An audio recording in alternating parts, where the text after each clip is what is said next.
Bueno, usted, relator, muchas gracias. Buenas tardes a todas y todos. La verdad es que desde la Comisión Presidencial por la Paz y los Derechos Humanos es un verdadero honor y un verdadero gusto poder coincidir en este espacio, especialmente que es algo que hemos venido trabajando con antelación a este periodo de sesiones con la relatoría, con la misión de Cancillería ante la OEA y pues congratulándonos de que se haya podido celebrar. Yo solo, antes de que todas y todos los panelistas puedan compartir algunas ideas, yo quiero compartir brevemente unas ideas desde el punto de vista institucional. Lo primero es que este diálogo responde a una discusión internacional que ya no puede postergarse. En los últimos años, la comunidad internacional ha avanzado de manera decidida en reconocer que las actividades empresariales no son ajenas al campo de los derechos humanos. Hoy existe una comprensión mucho más clara de que el crecimiento económico, la inversión y la actividad productiva empresarial deben analizarse también desde un impacto concreto sobre la dignidad humana, el ambiente y los derechos humanos. En ese marco, este espacio resulta oportuno porque permite situar esta conversación global en un plano institucional, técnico y profundamente relevante para nuestros estados. La discusión de fondo es cómo armonizar la inversión, la regulación estatal y los derechos humanos. Uno de los grandes desafíos contemporáneos consiste en asegurar que los estados puedan cumplir adecuadamente sus obligaciones en materia de derechos humanos sin que ello entre la tensión innecesaria con los compromisos adquiridos en materia de inversión. Cuando las decisiones estatales sobre la regulación ambiental, salud pública, uso de recursos naturales o diseño fiscal son cuestionadas en escenarios de arbitraje internacional, lo que se pone sobre la mesa no es solo una controversia jurídica económica, sino también la capacidad del Estado para proteger derechos y orientar el interés público. No me quiero extender más, pero el objetivo final debe ser construir mayor coherencia institucional y una inversión más responsable. El valor de este diálogo radica en que no se limita a identificar tensiones, sino buscar abrir rutas de solución. La conversación sobre arbitraje, política fiscal, regulación ambiental y derechos humanos debe conducirnos a una pregunta de fondo. ¿Cómo avanzar hacia la protección, cómo avanzar hacia modelos de inversión que sean compatibles con el interés público, con la sostenibilidad y con la protección efectiva de los DESCA? En esta tarea resulta indispensable identificar aprendizaje, revisar marcos normativos, fortalecer capacidades estatales y promover una visión de desarrollo que entienda que la seguridad jurídica y la justicia social no deben verse como objetivos contrapuestos, sino como condiciones que deben constituirse de una manera conjunta. Agradezco una vez más a don Javier por este espacio, a su equipo, también por la organización de este evento y también especialmente quiero dar un agradecimiento a todas y todos los panelistas, a don Julio Santis de la PGN, a doña Sofía, que es asesora jurídica del Viceministerio de Desarrollo y Sostenibilidad del Ministerio de Energía y Minas, a mi querido amigo Luis Fernando, que trabaja conmigo en la COPADE. Gracias por aceptar esto. Especialmente también a Liliana, que es directora del Programa de Derechos Humanos y Ambiente de AIDA, a don Quique Naveda, que yo creo que ya no necesita ni presentación. Qué gusto verte, querido, y gracias por tenerte por aquí. Y también a, a Ana Verónica Sandoval y Álvaro Sandoval de la Resistencia Pacífica La Puya. Es importante también escucharles a ustedes. Así que muchas gracias por estar acá y bueno, lo dejamos ya con el panel relator. Muchas gracias, señor director ejecutivo. Es un gusto escucharle y encontrar en sus palabras tanta eh, concordancia con lo que es el trabajo y el compromiso y el mandato de la Relatoría Especial sobre Derechos Económicos, Sociales, Culturales y Ambientales. De alguna manera, este evento está abordando una temática que forma por parte de la propia historia de los derechos humanos. Los derechos humanos, el enfoque de derechos humanos ha ido abriendo sistemáticamente puertas y transformándose en un principio rector que ha dado lugar a repensar formulaciones normativas tradicionales y diseños institucionales también tradicionales. De esa manera ha sido el derecho internacional de los derechos humanos el que ha provocado transformaciones, por ejemplo, en las políticas de infancia, dando lugar a nuevas legislaciones y nuevas institucionalidades que pasaron a visualizar a la niñez como sujeto de derecho. Ha sido también a través del derecho internacional de los derechos humanos como herramienta, que se ha repensado instituciones de derecho civil clásico desde la perspectiva de los derechos de las mujeres.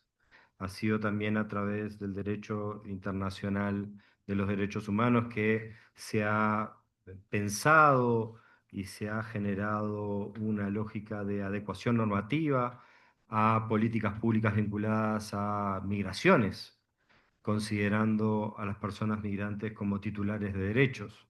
En este caso estamos hablando de otra área de las políticas públicas, estamos hablando específicamente de políticas que refieren al derecho a las inversiones, al derecho nacional de las inversiones, al derecho internacional de las inversiones y cómo este espacio normativo e institucional también recibe al derecho internacional de los derechos humanos desde la perspectiva de un juicio de adecuación y de respeto de la institucionalidad de derechos humanos en términos de coexistencia. Como se ha dicho hace un momento, eh, nuestros estados tienen la necesidad de contar con estrategias de desarrollo que, entre otras cosas, permitan financiar los DESCA, ¿no? Los derechos sociales, la educación, la salud. La generación de empleo requiere inversiones, requiere desarrollo. De lo que se trata es de que esas estrategias de desarrollo y de que esos instrumentos que son pensados para fomentar esas inversiones y provocar esos desarrollos se efectúen, eh, puedan ser llevadas a práctica con un enfoque de derechos humanos, teniendo en cuenta estándares de transparencia, rendición de cuentas, participación, consulta y garantía de los derechos de las personas que se encuentran en los territorios, ¿no? Sería algo absolutamente incoherente pensar que existe una incompatibilidad entre la obligación que tienen los estados para garantizar los derechos humanos, específicamente los derechos económicos, sociales, culturales y ambientales a las personas, a las comunidades en su territorio, y las obligaciones que el Estado asume en el marco de tratados vinculados a la promoción de inversiones. La lógica de generar este tipo de espacios implica poder avanzar en este tipo de discusiones. La idea es escuchar múltiples voces. Como ha dicho hace un momento el director ejecutivo, vamos a tener la oportunidad en este evento de escuchar voces del ámbito gubernamental y distintos sectores del ámbito gubernamental, porque somos conscientes de que no hay inclusive un saber o una disciplina que pueda monolíticamente o en forma única abordar estas temáticas tan complejas, inclusive en el ámbito gubernamental, y voces también de organizaciones de la sociedad civil y de comunidades que han estado involucradas, como es el caso de la resistencia pacífica de la Puya, en algunas conflictividades asociadas a este tipo de dinámicas vinculadas a la garantía de derechos y los procedimientos arbitrales internacionales. No me extiendo mucho más, agradecerles a todos y a todas por estar aquí y voy a iniciar presentando a Julio Eduardo Santis, jefe de la Unidad de Asuntos Internacionales de la Procuraduría General de la Nación, que nos va a proporcionar una visión muy especializada. La Procuraduría General de la Nación tiene un rol clave en lo que tiene relación con la defensa del Estado en procesos arbitrales internacionales, y su visión es algo indispensable de ser tenida en cuenta en el marco de un diálogo sobre esta temática. Adelante, Julio, por favor. Muy buenas tardes, muchas gracias, señor relator, por la presentación. Justamente desde Procuraduría General de la Nación, pues coordinamos la defensa del Estado de los arbitrajes internacionales de inversión. Pues yo quisiera pues hacer la acotación de que esta defensa pues es a nivel Estado, ¿verdad? No solo es PGN, sino existe una coordinación interinstitucional. Incluso pues esa defensa debe ser desarrollada con el apoyo de las comunidades. que puedan pues verse involucradas en estas controversias. Dicho esto, yo quisiera pues enfatizar y enfocar pues mi intervención en el tema de defensa, y quiero iniciar la intervención haciendo pues la dualidad que el Estado de Guatemala, y no solo Guatemala, sino que los estados pues tienen de cumplir obligaciones internacionales frente al derecho internacional, específicamente sobre dos ramas del derecho. Número uno, el derecho internacional de los derechos humanos, y número dos, el derecho internacional de las inversiones. Quizá pues me referiré al segundo específicamente, en donde pues los estados pues a través de tratados internacionales de inversión pues digamos se comprometen a darle un trato preferencial a la inversión extranjera, eh, para que en el marco de la seguridad y la certeza jurídica pues la inversión se pueda desarrollar y efectivamente pues obtener el retorno de su inversión. ¿Por qué los estados nos obligamos internacionalmente pues a esta protección? Bajo la premisa o el entendimiento de que la inversión extranjera, y pues aquí quiero ser muy enfático, de carácter responsable, genera pues un beneficio a la economía nacional. Si los estados receptores de inversión incumplen estas obligaciones internacionales, pues estos en los tratados ya han aceptado y sometido a jurisdicción internacional a través de arbitraje, y esto pues les representan sumas millonarias en demandas. Quizá algunos podrán pues tener presente uno de los últimos casos que afortunadamente y gracias al trabajo duro pues el Estado ganó, era una reclamación de 499 millones de dólares. Y por el otro lado, como quizá todos ya sabemos, pues los estados también tenemos esas obligaciones de promover la plena vigencia y respeto de los derechos humanos para nuestra población.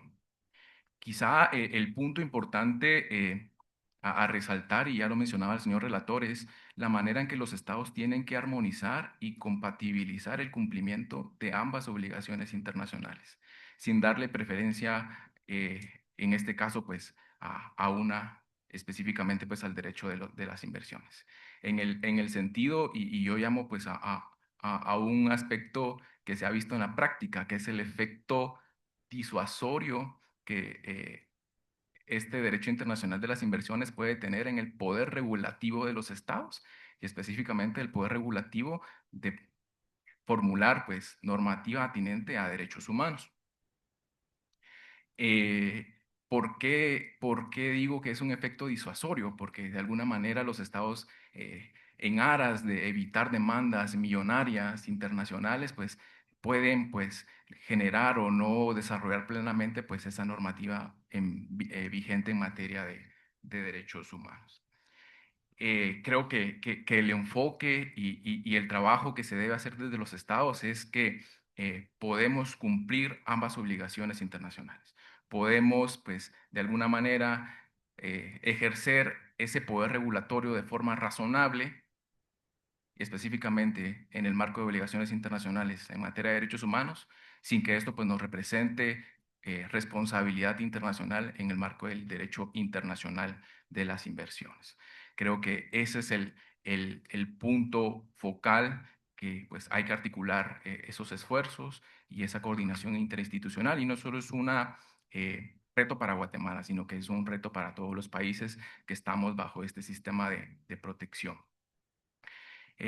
Para finalizar, pues, mi intervención, algunos puntos de abordaje que podrían, pues, mencionarse, ya, pues, los tratados internacionales de inversión y, pues, contemplan en su normativa y específicamente en capítulos de inversión la inclusión de cláusulas de protección al medio ambiente, y algunos han tratado, pues, de incorporar también cláusulas de protección en materia de derechos humanos. Existe pues un camino muy largo que recorrer. Estos son los inicios, pero creo que eso es a lo que se debe apuntar internacionalmente, ¿verdad? Que en el marco del derecho internacional de las inversiones también se reconozca la importancia primordial que tiene el respeto y las obligaciones internacionales de los derechos humanos. De mi parte, pues yo aquí me quedaría, y muchísimas gracias. Muchas gracias por esta intervención tan clara.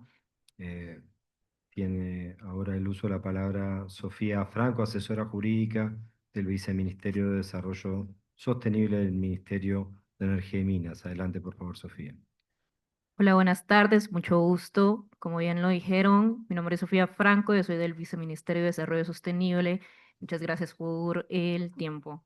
Bueno, mi intervención inicia con que en muchos casos los conflictos asociados a proyectos extractivos surgen cuando las comunidades perciben afectaciones directas en su entorno, ya sea impactos al agua, al medio ambiente, en efectos culturales o sociales, cambios a su uso del territorio. Estas tensiones suelen suceder por la poca información que ellos tienen acceso, lo cual surge una tensión básicamente a lo que no logra generar la confianza entre las comunidades, el Estado y los inversionistas.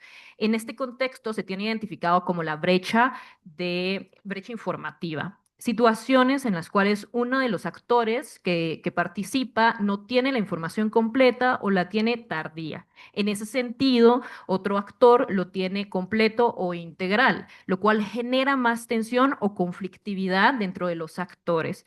La experiencia arbitral demuestra que estos conflictos territoriales pueden trasladarse posteriormente al ámbito jurídico internacional.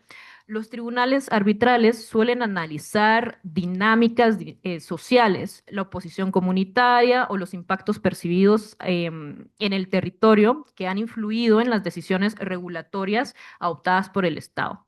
Sin embargo, como bien sabemos, el arbitraje es un mecanismo que fue creado como resolución de conflictos entre el Estado y el inversionista, lo que plantea un desafío para que las comunidades puedan ser partícipes de este proceso. Si bien sabemos que puede ser permitida su participación, muchas veces esto es limitado, ya que no puede ser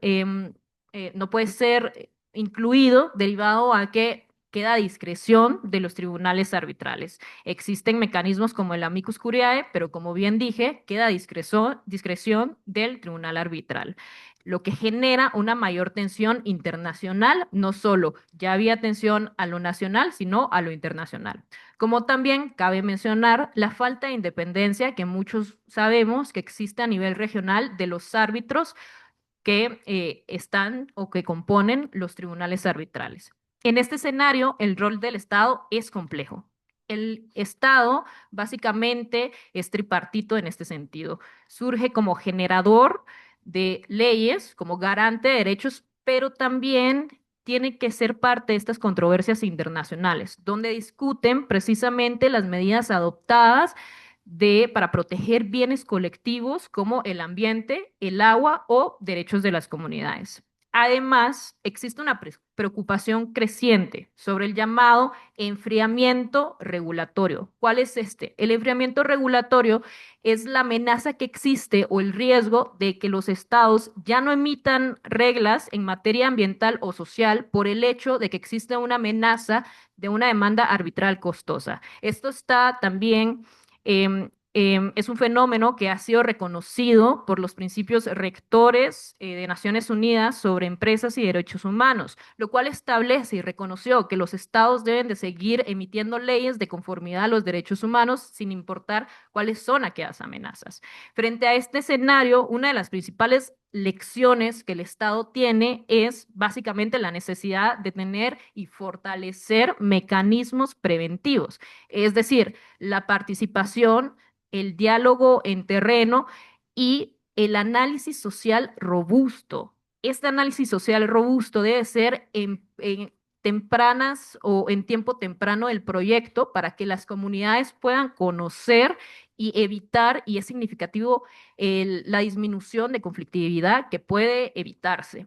También, además, debe de fortalecerse las instituciones públicas. En ese sentido, fortalecerse en la identificación y gestión de los impactos sociales de los proyectos, así como fortalecer, como bien ya mencioné, los proyectos de información y participación que se permitan. Al mismo tiempo, para ir terminando, el tema del derecho internacional va evolucionando. El derecho internacional va evolucionando y tenemos que ir emitiendo tratados de libre comercio con capítulos de inversión y tratados bilaterales de inversión que vayan compaginando con derechos humanos. Los tribunales de arbitraje ya han emitido algunos laudos y ya han reconocido que es necesario, que no son un sistema jurídico aislado, son un sistema jurídico compaginado y muy amplio, lo cual puede compaginar con derechos humanos. Por ende, el reto institucional es comprender mejor las realidades sociales y culturales en las que vivimos para poder aplicar los instrumentos internacionales como es el Convenio 169 de la OIT. En este sentido, la participación y diálogo no solo son procesos administrativos, sino que son procesos que conllevan una pertinencia cultural y las realidades y una comprensión real de las dinámicas comunitarias. No se trata de oponerse a la inversión, se trata de derechos humanos e inversión, pero con condiciones de diálogo y básicamente prevenir conflictos y decidir decisiones, valga la redundancia, legítimas para las comunidades, el Estado y el inversionista. Muchas gracias. Muchas gracias, Sofía. A continuación, le voy a pedir que haga uso de la palabra Luis Fernando Ávila Zamora, jefe de compromisos de la Dirección de Vigilancia y Promoción de Derechos Humanos de la Comisión Presidencial por la Paz y los Derechos Humanos. Muchas gracias, relator. Perfecto. Muchas gracias por la palabra. Muy buenas tardes, tengan todas y todos. En este sentido, y para continuar con este diálogo que me parece importantísimo dentro del marco de las obligaciones internacionales de los estados, me parece bastante significativo también poder iniciar haciendo un recuento de algunos antecedentes importantes en la relación de empresas y estados, particularmente dentro de las dinámicas actuales en donde existe una reconfiguración de un esquema de responsabilidad internacional que tradicionalmente fue o ponderó a los estados como el principal actor de ello. Sin embargo, pues a partir de dinámicas como la globalización y los avances tecnológicos y económicos, es un hecho que no podemos negar que existen un actor, que son las empresas principalmente, quienes tienen tanto un poder político como un poder económico real dentro de la dinámica social nuestra. Particularmente me llama mucho la atención dentro de un estudio en 2021 en donde se determina que las 100 entidades económicas más ricas del mundo, 92 son empresas y 8 son países. Y particularmente de ello, también un ejemplo muy actual, también aprovechando que acá en el foro hay estudiantes de la universidad y son bastante jóvenes. En ese sentido, pues la compra reciente de Twitter por Elon Musk, valorada en 44.000 millones de dólares, superó las reservas de dólares de Argentina y de Uruguay juntas, ¿verdad? En ese sentido, son datos bastante interesantes porque, como bien lo mencionaba Sofía, dentro de esta dinámica, y también lo hacía el licenciado Julio Santis, dentro de esta dinámica de diálogo que debe de existir para privilegiar el respeto de derechos humanos, también tenemos que tener muy claras las condiciones sobre las cuales este diálogo se va a originar. Particularmente en ese sentido, pues el esfuerzo, la articulación entre estados para poder avanzar en mecanismos regulatorios y sobre todo mecanismos que puedan fijar límites claros o las reglas del juego, no es menos, y ahí me quiero referir a el desarrollo y pues la adopción de los principios rectores sobre empresas y derechos humanos, ¿verdad? Particularmente en ese sentido, ¿en qué se basan estos principios? También es importante como recordar un poquito de ello. Los tres pilares principales de respetar, proteger y remediar son pilares que nos orientan a los estados para poder tomar líneas de acción concretas, tener bastante claridad respecto de la responsabilidad internacional que se genera por acciones, pero particularmente en este ámbito, la responsabilidad internacional que se puede generar por omisiones, principalmente por omisiones de regulación. Sofía mencionaba justamente el tema del enfriamiento regulatorio y para los estados no puede ser una postura viable ni tampoco una solución el simplemente dejar de regular, porque también va a haber responsabilidad internacional. Y bajo esta claridad, pues tenemos que encontrar un equilibrio, ¿verdad? En efecto, también desde COPADE, pues nosotros tenemos bastante la claridad y con las dos intervenciones anteriores y lo que mencionaba el relator, de que no podemos vivir sin ese desarrollo económico, pero tenemos que apuntalar para que sea un desarrollo sustentable y responsable, principalmente con las personas y los derechos humanos. Entendemos que existe una primera generación de acuerdos internacionales de inversión donde esta óptica no fue incorporada de una manera tan clara, pero que ahora existen esfuerzos y dinámicas actuales en donde pues el avance nos permite incluirlos. En ese sentido, lo que también resulta bastante importante es poder profundizar con relación a el rol de los estados, el rol de las empresas, en el respeto y tutela de derechos humanos. Principalmente los estados, pues en respetar sus responsabilidades que tienen y poder definirle esas responsabilidades a las empresas para el respeto de derechos humanos. Las empresas, desde el particular punto de vista de su obligación, que también tienen de respetar derechos humanos como sujetos de derecho internacional, que eso es muy importante. Pero también hay una tercera dimensión que es y sobre eso creo que aportaremos en esta discusión, el remediar, ¿verdad? El rector de poder tener una reparación cuando existen abusos, a violaciones de derechos humanos o pues existen consecuencias. Y particularmente en ello es el trabajo que hacemos desde la dirección a la que pertenezco y también dentro de ese trabajo, pues nos hemos dado cuenta de la importancia que existe en ese diálogo particular que debe haber entre empresa, Estado y comunidades. Particularmente, Guatemala tiene ya la primera sentencia en donde la Corte Interamericana ha ordenado la repetición de una consulta previa, libre e informada. Si bien tenemos una jurisprudencia alta y bastante amplia a nivel interno, esta es la primera vez en donde ya se profundiza sobre ello. Y también como Estado las instituciones estamos teniendo esa primera experiencia en donde tenemos de la claridad que tiene que haber un equilibrio entre el cumplimiento de la obligación internacional de derechos humanos, el respeto al derecho de consulta de las poblaciones, pero sobre todo también va de manera armoniosa en conjunto con la participación eh, y conocimiento de las empresas dentro de su actividad propiamente y su responsabilidad que tienen en este asunto. Yo quisiera ir cerrando la intervención en el sentido de poder dejar con bastante claridad la siguiente idea.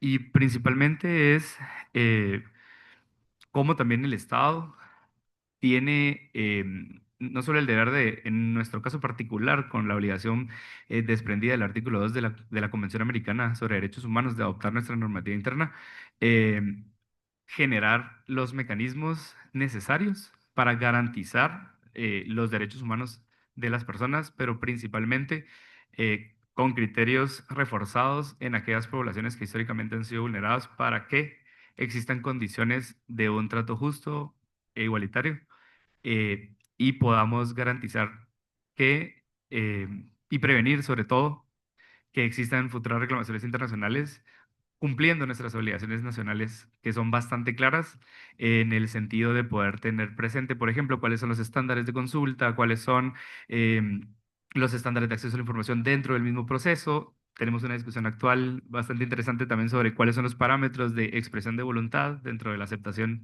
de esos mecanismos, pero es un reto, ¿verdad? Que yo quiero quedarme como por ahí, como para abrir ese diálogo y pues también agradecer el espacio porque creemos que es muy importante en esta dinámica actual. Gracias. Muchas gracias, Luis.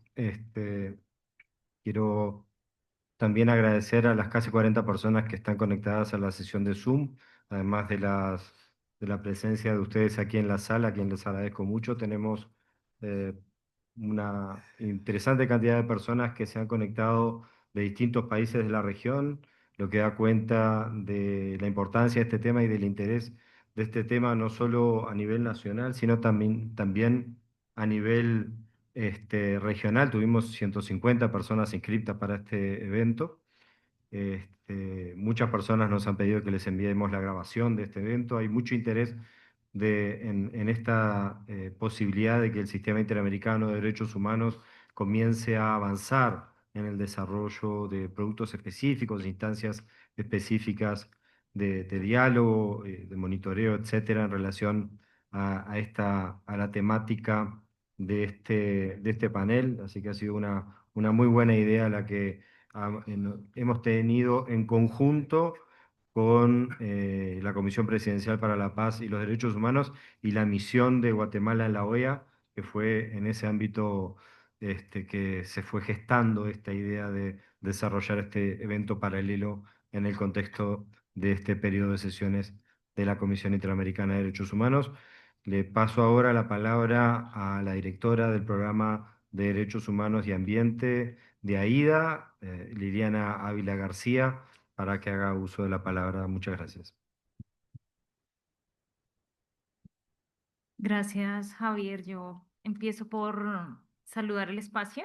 Para la sociedad civil es muy importante que tanto la CIDH como el gobierno estén en sintonía, ya lo anunció Javier, en temas que son trascendentales, súper vigentes. Yo quisiera referirme a algunas lecciones aprendidas sobre los desafíos de alinear las políticas económicas, los marcos regulatorios internacionales y la protección del ambiente.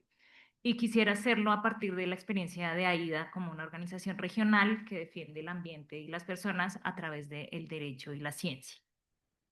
En su trabajo regional, AIDA ha acompañado a organizaciones y comunidades en distintos países de América Latina y ha logrado importantes victorias judiciales.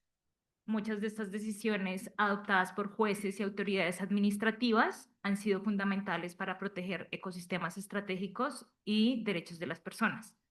Sin embargo, en este camino nos hemos encontrado con una barrera significativa, porque muchas de estas decisiones que en tribunales nacionales representan victorias para los ecosistemas, para las organizaciones y para las comunidades, terminan siendo desafiadas por las empresas ante tribunales de arbitramiento internacional, en particular ante el CIAR.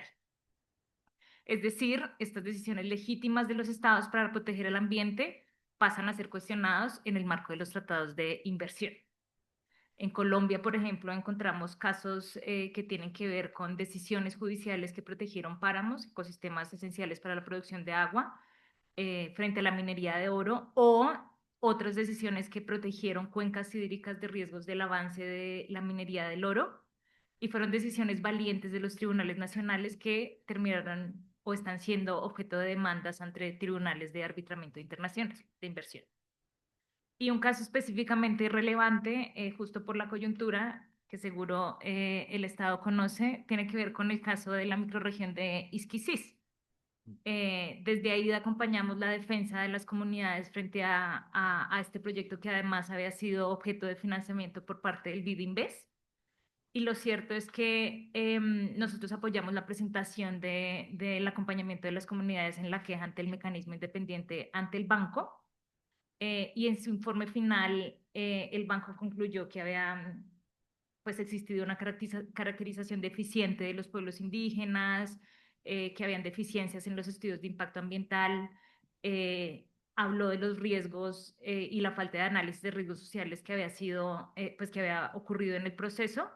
Y esta decisión claramente fue una victoria para las comunidades, para las organizaciones que acompañamos, para el ecosistema. El banco terminó retirando su financiamiento, el proyecto no continuó, aunque por supuesto hay unas obras inconclusas que siguen siendo problemáticas y siguen generando riesgos para la comunidad, pero lo cierto es que la empresa terminó denunciando a Guatemala ante el CIARI. Y en el arbitraje, en el proceso de arbitramiento, la empresa alegó trato injusto, inequitativo, incumplimiento de expectativas legítimas y trato no favorable. Y el resultado fue que básicamente Guatemala se vio obligada a pagar cerca de 64 millones de dólares producto de esta condena ante este tribunal de arbitramiento. Y yo aquí quiero rescatar argumentos muy importantes de defensa que utilizó el Estado en este proceso, que tienen que ver con los alegados abusos del derecho y la ilegitimidad de la inversión, que finalmente no fueron recogidos por el tribunal, porque pues básicamente fue una decisión adversa. Pero este caso y los casos que acompañaba a Ida en estos procesos, creo que son paradójicos por varias razones. Porque primero ilustran los enormes desafíos en escenarios de inversión que plantean la implementación de decisiones nacionales e internacionales que protegen el ambiente. En segundo lugar, evidencian la ausencia de participación de las comunidades afectadas en estos procesos, a pesar de que son las que sufren de manera más directa las consecuencias. Como ya lo mencionó Sofía, realmente los tribunales de inversión no son escenarios para plantear todas las dinámicas y todas las problemáticas sociales atadas a los proyectos de inversión. Y finalmente, revela la necesidad de fortalecer los procedimientos de toma de decisiones, tanto a nivel interno como internacional, para evitar pues, que este tipo de situaciones se repitan. Y a partir de esa experiencia, pues nosotros creo que podemos identificar 4 lecciones aprendidas, muchas de las cuales coinciden con lo que ya ha mencionado el Estado en este panel y por supuesto que recibimos con mucho entusiasmo. La primera tiene que ver con la necesidad de que los estados fortalezcan sus normativas y instituciones ambientales con procesos claros y sólidos que hagan que, pues como que estos procedimientos realmente respeten derechos humanos, respeten inversionistas y normas relacionadas con el proceso de licenciamiento, que no puedan ser cuestionadas o que se blinden ante cuestionamientos posteriores internacionales, tanto de las comunidades en sistemas internacionales de derechos humanos, como por las empresas en tribunales internacionales. La segunda es la importancia de desarrollar mejores estrategias de defensa ante tribunales de inversión. Claramente son escenarios difíciles en donde no hay capacidades en generalmente ninguno de los estados para entender un proceso que es costoso, que muchas veces es en otro idioma, pero pues es muy importante que estas capacidades institucionales se fortalezcan. Y creo que el rol de la red ESCA y de la CIDH es muy, muy importante en ese escenario. El tercero tiene que ver, también lo mencionaron, con la revisión cuidadosa de los tratados, de las cláusulas de arbitraje que los estados han firmado e incluso avanzar en la regeneración de algunos de sus términos. Y finalmente, también lo mencionó Sofía, es muy importante promover la participación efectiva de estos escenarios y ese es un rol que le corresponde al Estado porque en esos escenarios de inversión la única parte en estos procesos, pues porque son ellas las más invisibles y las que terminan asumiendo todos los cargos, todas las problemáticas que involucran, pues como todos los procesos que desencadenan estas demandas. Y el caso de Esquisís, ya para cerrar, es un ejemplo clarísimo de esto. Hoy existen obras inconclusas por las que el banco no se hace cargo porque retiró su inversión, por las que la empresa tampoco asume consecuencias y que en últimas es el Estado el que tiene ahora que encargarse de garantizar la remediación, la gestión de riesgo, pero además pagar una condena internacional ante tribunales internacionales. Este, por supuesto, es una lección aprendida de la que el Estado puede tomar muchos aprendizajes. Y por supuesto, desde ahí da toda la disposición, tanto para la CIDH, la Redesca y el Estado, para seguir construyendo este diálogo y generando fortalecimiento de capacidades dentro de los estados y de la sociedad civil para asumir esta problemática. Muchísimas gracias. Muchas gracias, Liliana. Es un placer también. Quiero reconocer la participación de la directora regional de Oxfam, que está aquí en el público participando. El trabajo de Oxfam, ahora vamos a presentar justo a Enrique Nevada en esta temática. Es un trabajo muy importante. Quiero reconocerles también. Hay algunos colegas de la cooperación española. Es un placer también que la cooperación esté presente en estos espacios. Le cedo la palabra a Enrique Nevada de Oxford. Gracias. ¿Se me oye? Nevada, perdón. ¿Sí? ¿Se oye? No. ¿Sí? Qué torpeza. Bueno, muchas gracias. Yo soy Enrique Naveda, me hago cargo del programa de justicia económica y espacio cívico en Oxfam, Oxfam en Guatemala. Oxfam lleva aproximadamente una década trabajando en temas de materia de empresas y derechos humanos aquí en el país. Y esos 10 años nos permiten ratificar milimétricamente lo que ha dicho Liliana. De hecho, hemos compartido trabajo en algunos de esos casos. A mí me gustaría hoy compartir 4 reflexiones basadas en investigaciones que hemos hecho recientemente y también en la experiencia de acompañamiento de algunas comunidades afectadas.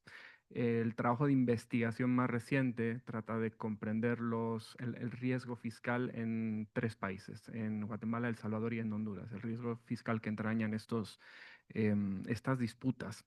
No voy a valorar ni detallar casos concretos, sino exclusivamente voy a exponer algunas lecciones y algunas recomendaciones que nos parecen importantes. En primer lugar, bueno, ya se ha dicho, el arbitraje internacional de inversiones es un mecanismo por el que una empresa puede demandar a un Estado, no al revés, ante un tribunal privado con árbitros designados por las partes, resoluciones de cumplimiento obligatorio y sin apelación real. No es un tribunal de derechos humanos, es un tribunal diseñado para proteger la rentabilidad de las inversiones, que a veces entra en contradicciones con los derechos humanos de maneras no siempre obvias, no siempre explícitas. En esa asimetría de origen está el problema que nosotros queremos plantear. La primera reflexión. El modelo cede soberanía jurídica para atraer inversión, pero la evidencia empírica sobre la capacidad real de inversión, de atracción de inversión, es ambigua y no respalda inequívocamente esa apuesta. Sin embargo, los costos que tiene son muy concretos y altos, sobre todo para unos resultados tan inconcluyentes. Nuestro trabajo con el ICEFI documenta la magnitud del problema. A mayo de 2025, Guatemala enfrentaba demandas pendientes en minería y energía por 852 millones de dólares, solo por demandas ante un tribunal, el del CIADI, que es el del Banco Mundial. Esa cantidad equivale al presupuesto combinado de 2 ministerios, el de Defensa y el de Agricultura, para 2025. El Salvador, que estaba en una situación bastante menos problemática, pero no desdeñable, ya ha sido sancionado con 225 millones de dólares. Honduras es de las 3 la que presenta una situación más crítica. Acumula demandas por, repitan conmigo, 14,000 millones de dólares. 14,000 millones de dólares. Solo de una son 11,000 millones de dólares. Y estos costos no tienen en cuenta el proceso en sí. Se calcula que cada parte gasta en promedio más de 6 millones de dólares por arbitraje solo en honorarios legales. Frente a esto, no hay evidencia de que el arbitraje sea determinante para la inversión extranjera directa. Brasil, India, Sudáfrica e Indonesia atrajeron inversión significativa sin este tipo de cláusulas. Y además hay una paradoja. Este mecanismo también lo usan capitalistas locales que constituyen una empresa en otro país para acceder a protección arbitral. Las élites locales gozan de un sistema de justicia que sus propios ciudadanos no tienen. En Guatemala así obtuvieron recientemente 65 millones de dólares. Lo que aquí vivimos como crisis, la academia, esta es la segunda reflexión, la Academia Internacional lo ve como una falla sistémica. En abril de 2024, más de 300 profesores de Harvard, Yale, Columbia, Stanford, Berkeley, firmaron una carta pidiéndole a Biden, entonces presidente, eliminar estos mecanismos de los acuerdos comerciales estadounidenses. Entre ellos estaban Stiglitz, el premio Nobel, y Dani Rodrik. Su diagnóstico es el mismo que el nuestro y que el de ICEFI. Estos sistemas, los ISDS, crean un mecanismo paralelo de derechos para inversionistas sin apelación, sin supervisión y sin participación de los ciudadanos afectados. Las empresas pueden demandar al Estado, pero como dije, no al revés. Y señalan una tendencia global. El acuerdo USMCA eliminó el arbitraje entre Estados Unidos y Canadá. Los países de la Unión Europea terminaron sus tratados bilaterales intrarregionales. Sudáfrica, India e Indonesia, como ya dije, denunciaron los suyos y no perdieron inversión. Parece claro que las voces que piden reforma están ganando momentum. Tercer punto, los mecanismos de rendición de cuenta empresarial pueden terminar penalizando al Estado por proteger derechos, como ya se ha dicho. Eso es la expresión más concreta de cómo el sistema reproduce la simetría que cuando están en juego decisiones sobre derechos humanos. El trabajo de Oxfam documenta casos, comunidades, uno en concreto, comunidades denunciaron violaciones ante el mecanismo de rendición de cuentas de una institución financiera internacional, y no voy a señalar a cuál me estoy refiriendo. Se constataron incumplimientos, la institución retiró el financiamiento y hasta ahí el sistema funcionó, pero después ya no. Para la empresa que había incumplido sus propios compromisos de debida diligencia, demandó al Estado por vulneración de sus derechos como inversionista. El laudo les fue favorable y Guatemala recibió una orden de pago de 65 millones de dólares. Con los mismos recursos que deberían haber estado financiando salud, educación, protección ambiental. Y esto crea una amenaza creíble. Las empresas que saben que incumplieron también saben que pueden demandar y ganar pese a haber incumplido. Y esto me lleva al punto cuarto. Se ha generado un sistema en el que el mayor daño puede estar menos en el propio laudo, en la resolución, que en la política que no se adopta. Eso entraña en términos precisos subordinación de los gobiernos a las empresas en materia DESCA.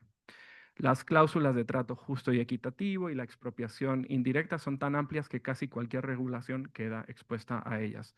Ministerios de Energía, Ambiente, Finanzas deciden casi siempre con un ojo puesto en las posibles demandas.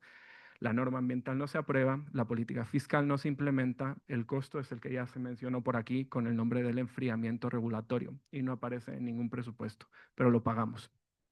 En resumen, el arbitraje internacional institucionaliza la asimetría entre empresas y estados, subordina decisiones democráticas a la lógica de la rentabilidad y convierte la defensa de derechos en un costo que paga la sociedad. Por eso mismo, su reforma está ganando terreno. ¿Qué recomendaciones queremos poner sobre la mesa hoy, además de algunas que ya se han mencionado? Bueno, a los estados, revisar los modelos de tratados de forma coordinada con definiciones más estrictas de inversionista extranjero y salvaguardas para comunidades y medio ambiente. Incorporar cláusulas explícitas que protejan el derecho a regular en materia ambiental, fiscal y de derechos humanos. A la CIDH y Redesca, vincular claramente el impacto fiscal de los arbitrajes con la capacidad de los estados para garantizar los DESCA. Respaldar a los estados que denuncian o revisan tratados, dejando claro que es compatible con sus obligaciones en materia de DESCA. Impulsar que la debida diligencia en derechos humanos sea condición de acceso a la protección arbitral. Los derechos sustantivos no pueden ser solo de los inversionistas. Asentar que el enfriamiento regulatorio compromete las obligaciones de DESCA para que los estados puedan invocar ese argumento ante tribunales arbitrales. A las instituciones financieras internacionales incorporar en sus mecanismos de rendición de cuentas el análisis de riesgo de arbitraje derivado de sus propias decisiones de retiro y hacerlo público.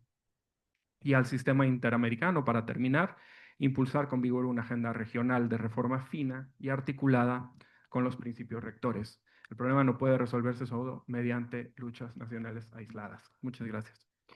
Muchas gracias, Enrique. Es un gusto y un honor tener en la mesa también a Álvaro Sandoval, Álvaro Sandoval de la Resistencia Pacífica La Puya, que hace unos días cumplió 14 años. Fue el cumpleaños número 14 de la Resistencia, que está vinculada su resistencia también a un caso notorio, que se encuentra actualmente a la espera de que conozcamos su texto íntegro, el caso del Tambor, del proyecto minero El Tambor. Álvaro, por favor, adelante, tome la palabra. Buenas tardes a todos y a todas.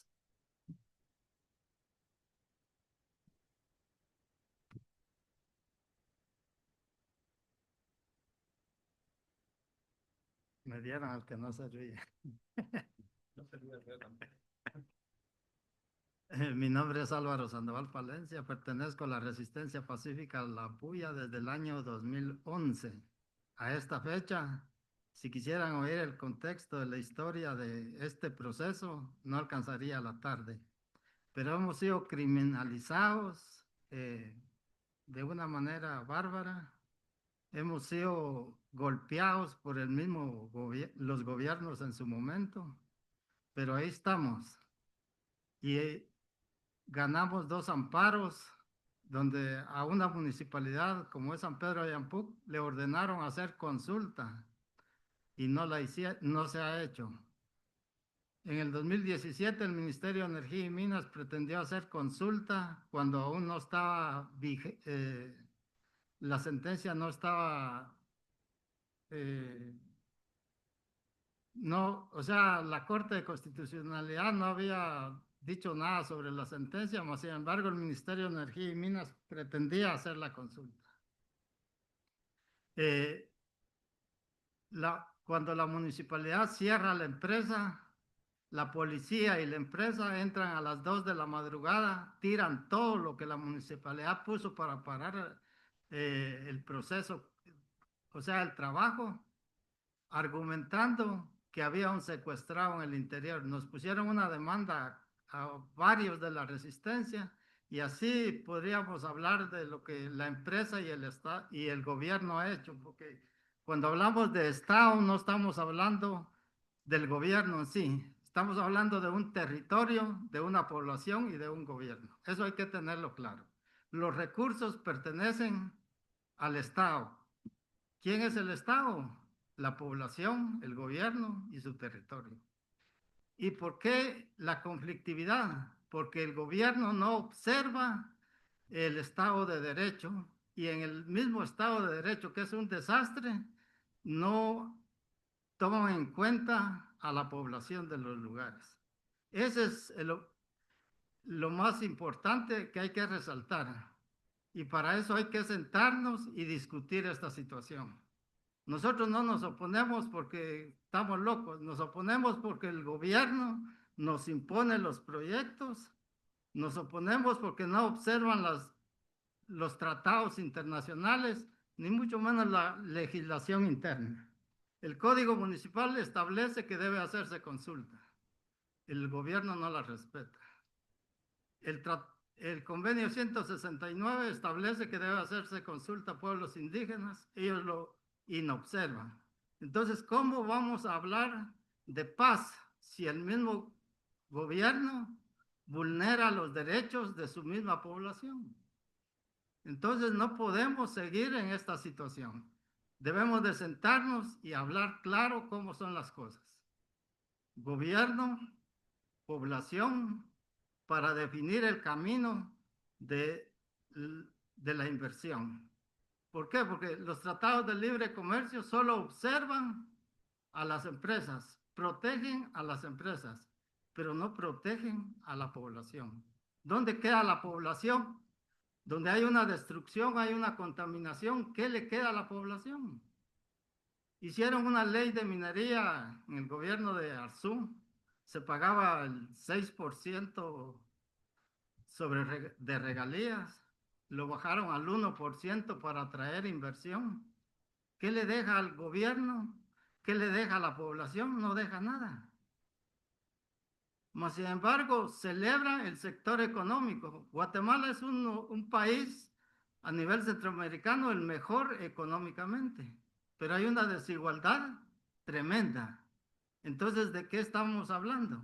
¿Queremos hablar de justicia? Sentémonos y hablemos de justicia. La justicia se hace discutiendo las situaciones y no imponiendo como los gobiernos lo han hecho últimamente. En este caso de nosotros, la empresa demanda al Estado y pretendía cobrar 490 y algo de millones. ¿Qué significa eso si a la población le hubiera tocado qué pagar? No iba a ser el gobierno que autorizó la licencia. Es con los impuestos de cada uno de nosotros que se iba a pagar esa cantidad. ¿Cuántas escuelas se podrían hacer? ¿Cuántos centros de salud se podrían hacer? ¿Cuántas cosas no se podían hacer para mejorar la vida de la población? Pero no, las empresas, y en una forma tan descarada que lo hacen, que dicen que el Estado no les prestó protección. Cuando nosotros sufrimos las pedradas que la policía nos lanzó, las bombas que explotaron en los pechos, en el cuerpo de las mujeres, de hombres, porque hay un protocolo para disuadir masas, para disuadir protestas, lanzar las bombas a distancia, pero no, nos las lanzaron aquí a la distancia donde está la compañera. Hasta los vestidos se quemaron. Y todavía dice la empresa que no les prestó la protección, el apoyo. La verdad da tristeza. Y fuimos parte de este proceso del arbitraje. Yo fui uno de los testigos que hice mi testimonio por escrito y luego participé en las audiencias. Y la verdad, esto nos divide en las mismas comunidades, nos da problema. ¿Cómo defender al gobierno después de que el gobierno nos ha dado por todo? 3 compañeros sentenciados a 9 años. Hubo que pagar 99,000 quetzales para que ellos no fueran a la cárcel. Mas, sin embargo, nosotros tenemos que afrontar todas esas situaciones. Y los gobiernos, muy bien, gracias, en buenos hoteles como hoy, ¿verdad? Buenos hoteles, disfrutando su café y nosotros durmiendo en el suelo allá, cuidando nuestros derechos, haciendo valer esos derechos. Mas, sin embargo, participamos a defender, ayudar a defender al Estado, porque no iba a ser el gobierno quien iba a pagar. El que iba a pagar es la población. Y si hubiéramos perdido, hubieran dicho, por culpa de esos peleoneros, bochincheros, guerrilleros, terroristas y todo lo que ustedes saben cómo lo tratan a uno, hubieran dicho, por culpa de ellos, el Estado tiene que pagar ahora esa cantidad. No, señores, iba a ser por culpa de los gobiernos que no observan sus tratados y su legislación nacional. Por culpa de ellos. La PGN anduvo con nosotros, el Ministerio de Economía anduvo con nosotros, hubo una buena comunicación, pero más sin embargo, eso trae conflicto en la población. ¿Por qué? Porque la población, hay gente que se cierra y dice, no, ¿cómo? Si me dieron, si me demandaron, si me sentenciaron, y ahora defenderlos.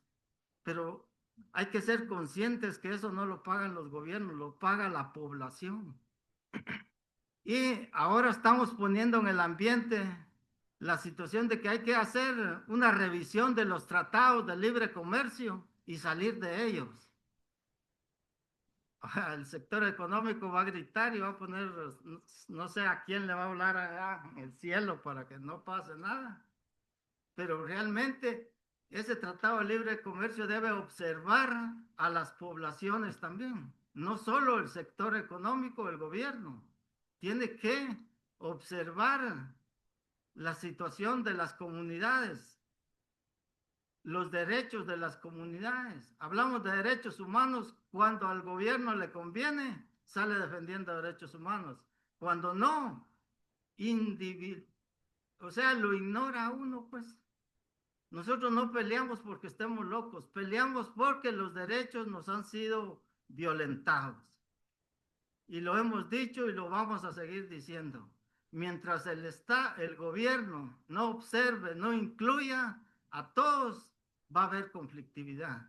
La conflictividad no es solo porque seamos rebeldes. La conflictividad es porque no nos toman en cuenta. Entonces, queremos dejar claro, en Ecuador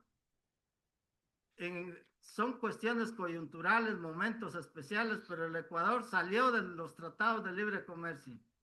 Yo no digo que no se hagan los tratados, pero que sean incluyentes, que las partes participen, todo el pueblo, y no solo el sector económico. ¿Y cómo pasan las leyes en el Congreso? Comprando votos, y esa es la corrupción. Al final, ¿qué le queda a las poblaciones? Nos dejan divididos, nos dejan contaminados, nos dejan sin agua. En una reunión con Pérez Molina, le decimos, ¿por qué ustedes saben cuántos proyectos hay para el área? Es una condena para nosotros que exista ese mineral ahí. Pero ¿han hecho ustedes un estudio de efectos acumulativos, los problemas que nos van a quedar a las comunidades? No. Y como la ley no nos obliga, no podemos hacer nada. Entonces, ¿qué tenemos que hacer? Sentarnos, población y gobierno, y discutir la situación. ¿Conviene o no conviene? La empresa dice, no me prestaron apoyo. Allá en La Puya, la policía construye 2 campamentos para prestarle seguridad a la empresa. Y francamente, lo que hace el Estado es una gran inversión a las regalías que pagó en 2 años que trabajó y más de 2 años que le prestó seguridad. No deja absolutamente nada. Entonces, seamos conscientes de que lo que necesitamos son cambios. y sentarnos y hablar de esos cambios y no imponer como se ha hecho actualmente.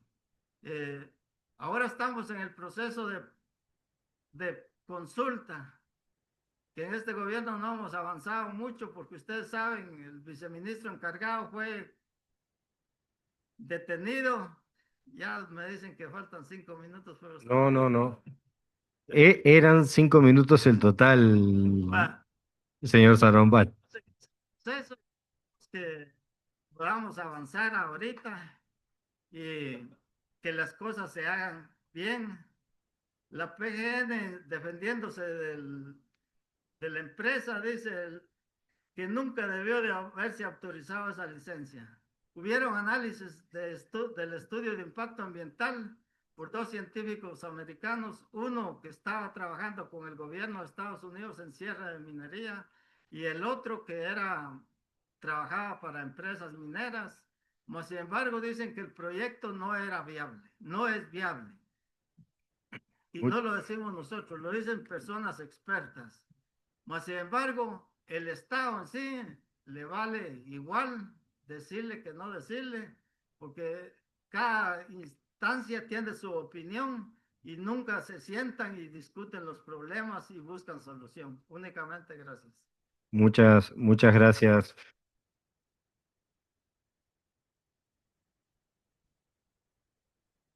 Muchas gracias. Usted lo advirtió del principio, ¿no? Usted dijo, si tengo que contar lo que ha sido estos 14 años, no va a dar el tiempo y no dio el tiempo, pero fue muy importante por lo menos estos minutos que hemos podido escucharle y sobre todo en esta mesa tan diversa en la cual es fundamental tener en cuenta la voz de las comunidades que resultan impactadas y más allá de que esto sea un tema que ha generado interés de premios Nobel, como ha dicho hace un momento Enrique, de organizaciones no gubernamentales, del Estado, de áreas diferentes en el ámbito internacional, de organismos internacionales y ahora del Sistema Interamericano de Derechos Humanos a través de su Redesca. Para nosotros como sistema de protección de derechos humanos regional, la prioridad primera son las víctimas. Los sistemas de protección de derechos humanos son sistemas que su objetivo esencial es la protección de las víctimas y las comunidades, la dignidad humana, así que es muy importante para mí como relator especial que usted haya tenido la oportunidad de hacer uso de la palabra y lamento mucho que los tiempos no hayan dado para que nos compartiera toda su experiencia y su conocimiento. Le agradezco mucho su presencia, de la misma manera que agradezco a todas las personas que han hablado en el marco de este panel. Hemos cumplido ya el tiempo previsto y en cualquier momento nos desalojarán de esta sala.